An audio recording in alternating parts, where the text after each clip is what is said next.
Bismillahirrahmanirrahim. Alhamdulillahi wassalatu wassalamu ala rasulillah wa ala alihi wa ashabihi ajma'in, amma ba'd. Wa qala al-Qurtubi rahimahullahu ta'ala, berkata al-Imam al-Qurtubi. Al-Qurtubi ini kalau disebutkan al-Qurtubi dalam tafsir, dia berbeda dengan al-Qurtubi dalam syarah Sahih Muslim. Al-Mufhim, penulis syarah Sahih Muslim, itu Al-Qurtubi juga biasanya nisbatnya, tapi dia orangnya beda ya.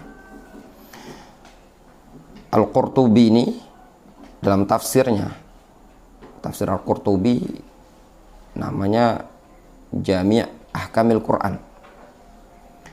Beliau menyatakan ba'da an sarada haditha Ummi Salamah wa Ummi Habibah, setelah beliau membawakan, sarada itu membawakan hadis Ummu Salamah dan hadis Ummu Habibah yang kisahnya mereka pernah ke Habasyah itu ya. Kata Al-Qurtubi, qala ulama'una, berkata ulama'una, ai al-Malikiyah, ulama Malikiyah, wa hadza yuharrimu 'alal muslimin, maka hadis ini mengharamkan bagi kaum muslimin ayyattakhidhu qubur al-anbiya'i wal ulama'i masajidah. Hadis ini memberikan faedah pengharaman terhadap kaum muslimin untuk menjadikan kuburan para nabi mereka dan kuburan para ulama mereka masajidah, tempat-tempat sholat, masjid. Jelas ya? Difahami di sini bahwasannya masjid tidak bisa terkumpul padanya kuburan. Difahami? Sehingga kuburan tidak bisa dijadikan masjid, masjid tidak bisa dimasuki kuburan. Kenapa? Dikarenakan dilarang menjadikan kuburan para nabi dan para ulama tempat sholat, tempat ibadah, tempat sujud. Ini ulama siapa? Malikiyah. Kemarin yang kita baca Ibnu Hajar Al-Haytami dari kalangan mana? Syafi'iyah. Dia juga menyebutkan tidak boleh kuburan-kuburan itu ditajsis, kemudian dibuat masjid. Beliau menggolongkan bahkan ittikhadul kubur masajidah min kabairiz dzunub, ya, menjadikan kuburan tempat sholat itu termasuk dosa besar. Kemudian kata Syekh Khalid ini, Abu Abdul A'la, wala yaghtarra al-ba'du biwujudi qabrin nabiyyi sallallahu alaihi wasallam dakhila hududi masjidihi mundu zaman. Janganlah sebagian tertipu dengan adanya kuburan Nabi sallallahu alaihi wasallam di dalam masjid, dalam areal masjid sejak zaman dahulu, zaman bahula, mundu zaman, sejak zaman bahula. Tahu untuk bahula? Dil? Ya. Zaman qadim itu namanya nasin. Ya. Kenapa? Li'anna hadzal amru haditsun, dikarenakan perkara ini, masuknya kuburan Nabi dalam areal masjid adalah haditsun, perkara yang baru. Baru itu maksudnya apa? Tidak ada sebelumnya kan? Sebelumnya nggak ada kan? Lam yatimma bi amrin Nabi sallallahu alaihi wasallam, tidak sempurna dengan perintah Nabi sallallahu alaihi wasallam. Maknanya apa? Bukan terjadi dengan perintah dari Nabi sallallahu alaihi wasallam. Difahami? Wala bi ridha as-sahabah, bukan juga dengan keridhaan sahabat. Kenapa? Dikarenakan bukan di zaman sahabat perenovasian itu. Aw iqrarihim, bukan juga dengan ikraran para sahabat ba'da mauti, setelah wafatnya Nabi. Kenapa? Haitsu inna nabiyya sallallahu alaihi wasallam mata fi hujrati Aisyah al-mulasiqa lil masjid. Dikarenakan Nabi mati, wafat di kamarnya Aisyah yang nempel dengan masjid. Wadafanuhu fiha. Akhirnya mereka pun menguburkan Rasul di kamarnya Aisyah tadi.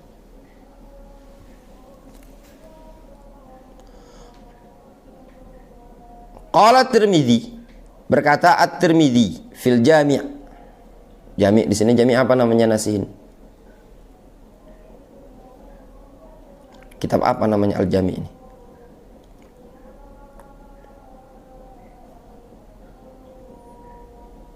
Kitab apa kira-kira?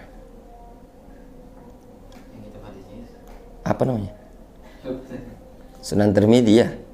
Ya Sunan Tirmidzi, karena nama Jami'ut Tirmidzi biasanya.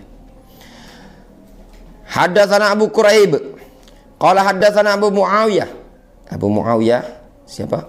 Muhammad ibnu Khazim. Ya. An Abdurrahman ibni Abi Bakar.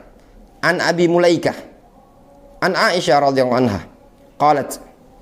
Aisyah mengatakan, lamma qubida Rasulullah SAW ikhtalafu fi dafnihi.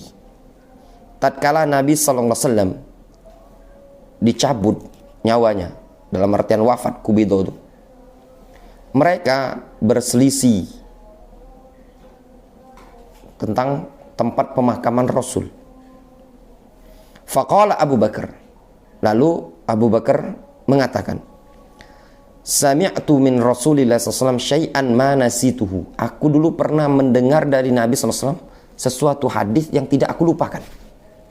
Qal, Rasul mengatakan, ma qabadallahu nabiyyan illa fil mawdi'il ladzi yuhibbu ayyudfana fihi.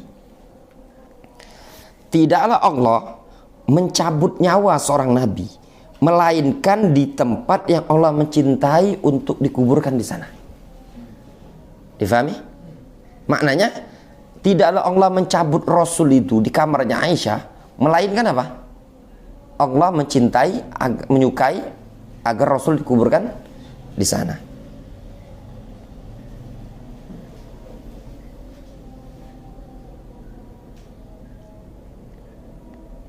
Difahami? Jelasnya hadis ini.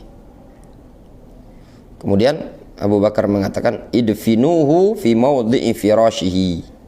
Kuburlah dia di tempat yang di kasurnya beliau, ya, kamarnya Aisyah ya.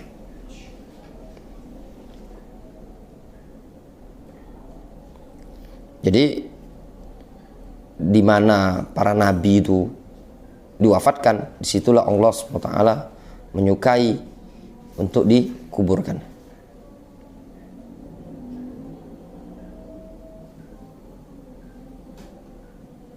Qala Tirmidzi, hadza haditsun gharib. Biasanya Tirmidzi kalau mengatakan gharib ini dhaif ya. Wa Abdurrahman ibnu Abi Bakar ibni al-Mulaiki yudha'af min qibali hifdzi. Didhaifkan karena hafalannya. Wa qad ruya hadzal hadits min ghairi hadzal wajh farwahu Ibnu Abbas an Abi Bakar As-Siddiq an Nabi sallallahu alaihi wasallam.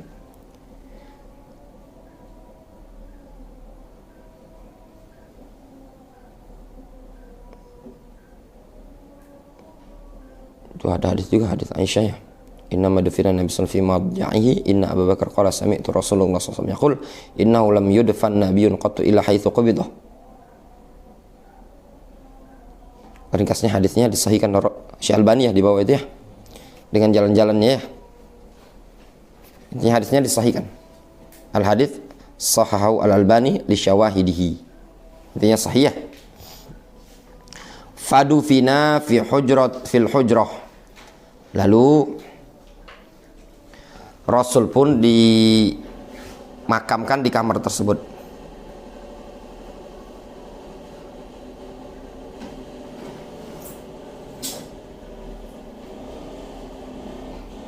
Jelas ya? Ya. Fadufina fil hujrah. Lalu Rasul pun dikuburkan di kamar tersebut. Wa innama udkhilatil hujrah fil masjidi fi khilafatil Walid ibni Abdul Malik ba'da mauti amatis sahabah. Dan sesungguhnya kamar Aisyah itu dimasukkan dalam areal masjid tatkala perluasan pada pemerintahan khilafahnya Al-Walid ibnu Abdul Malik setelah wafatnya seluruh sahabat. Wa kana min akhirihim mautan bil Madinah Jabir, dan termasuk sahabat yang paling terakhir mati di kota Madinah adalah Jabir radhiyallahu anhu. Tuwfiya sanata samanin wa sab'in. Dia wafat tahun ke-78. Wal Walid tawalla sanah sita wa samanin. Sedangkan Walid memimpin pemerintahan pada tahun berapa? 86 Hijriah. Wa tuwfiya sanata Sitin wa tis'in, wafat pada tahun 96, berarti berapa? 10 tahun ya. Waqad qama Umar wa Utsman radhiyallahu anhu bi tawsi'il masjid minal jihad kulliha. Dulu Umar dan Utsman telah melakukan pelebaran tausi'. Tausi' itu perluasan. Kalau koma itu ya artinya berdiri ya, tapi kalau yang kayak gini misalkan qama Ustaz Abdurrahman bidakwah, maksudnya Ustaz Abdurrahman membangun dakwah gitu loh. Kalau seperti ini qama Umar ibn Utsman, qamar yaitu Umar dan Utsman melaksanakan, atau bisa artikan intinya jangan antum menerjemah itu dengan lafadz yang plek gitu loh. Qama Umar wa Utsman bi tawsi'il masjid. Umar dan Utsman berupaya melakukan pelebaran masjid minal jihad kulliha, dari seluruh sisi. Hasya al jiha allati fil hujrah, kecuali jiha yang ada padanya kamar Aisyah.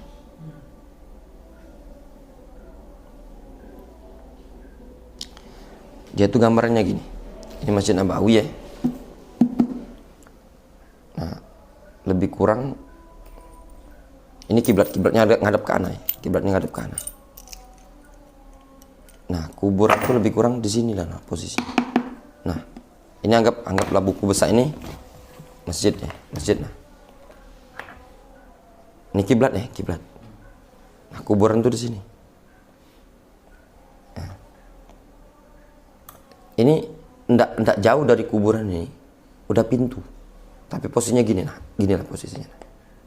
Nah, ini raudhah ya, raudhah. Ini mimbar di sini.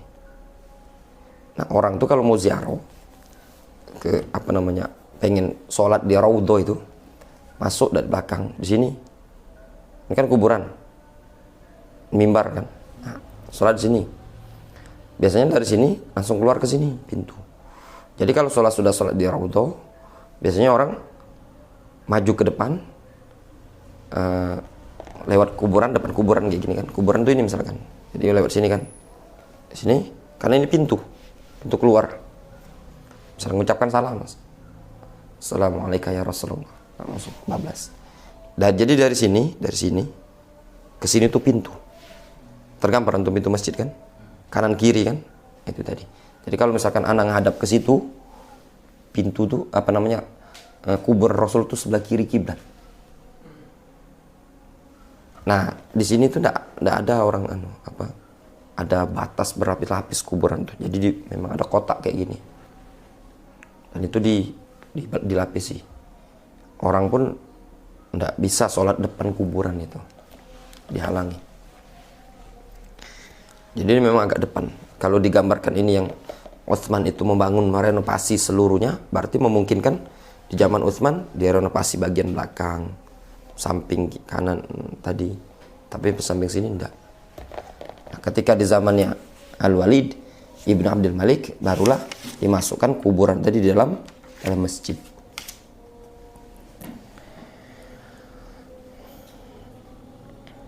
Waqal Umar, dan Umar mengatakan, innahu la sabila ilaiha. Ya. Innahu la sabila ilaiha. Maksud dari innahu la sabila, maksudnya tidak ada jalan ilaiha, menuju kuburan tadi. Maksudnya apa? Tidak diperbolehkan. Ya, tidak ada cara tidak ada alasan untuk ke sana. Itu maksudnya. Walladzina yatamassahun biqabrin Nabi sallallahu alaihi wasallam wa yatufuna bihi mustaghithina bin Nabi sallallahu alaihi wasallam talibina minhu hajatihim hum muhadduna li Rasulillah sallallahu alaihi wasallam alladzi da'a rabbahu subhanahu qailan. Orang-orang yang yatamassahun. Yatamassahun itu ngusap-ngusap gini. Memang banyak kuburan Nabi itu. Kadang orang sambil lewat pengen ditegur sama, karena ada penjaganya itu. Yang polisi-polisi itu melarang, enggak boleh. Nah, mereka kadang sambil nyambi ngusap-ngusap ini tadi. Dan tawaf, ya, keliling mustaghithin bin Nabi SAW, dengan dibarengi istighatsah kepada Nabi, talibina minhu hajatihim, dibarengi meminta hajat mereka. Hum muhaduna li Rasulillah SAW, mereka dianggap sebagai orang yang muhadun, menentang Rasulullah SAW. Alladzi da'a rabbahu subhanahu qailan, yang mana Rasul telah berdoa kepada Rabbnya dengan mengatakan apa? Allahumma la taj'al qabri wathanan la'anallahu qauman ittakhadhu qubur anbiya'ihim masajida. Kata Rasul apa? Ya Allah, janganlah engkau jadikan kuburanku wathanan, sesuatu yang disembah. Semoga Allah melaknat suatu kaum yang menjadikan kuburan nabi mereka masajidah. Maksud dari menjadikan kuburan masajidah itu meliputi sholat di kuburan, ya enggak? Menghadap kuburan, ya enggak? Itu tadi. Membangun kuburan, itu tadi. Wallahu ta'ala alam. Naktafi bihadzal qadar.